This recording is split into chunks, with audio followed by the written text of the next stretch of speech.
So here's some words that are going to be important to know. So here's our vocabulary. Okay, so when muscles get excited, meaning it means a nerve impulse, muscles contract.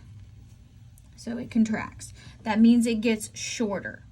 So what that means here is muscles always pull, they do not push. So they always pull. So that's going to help you learning that concept in determining how muscles move bones.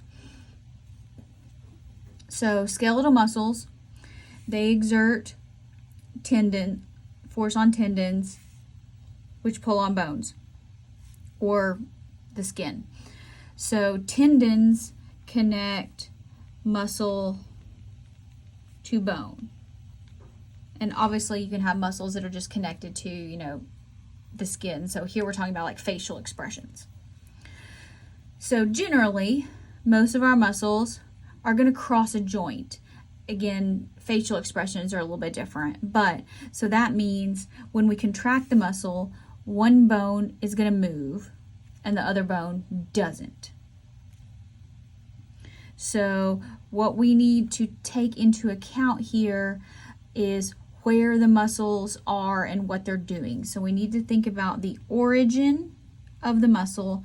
That is where it's attached to the stationary bone. So what stays stationary versus the insertion, and that's going to be the movable portion. So the origin is the stationary part.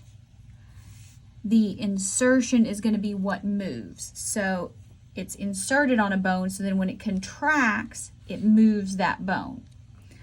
The origin, that's going to be like, let's call it the anchor.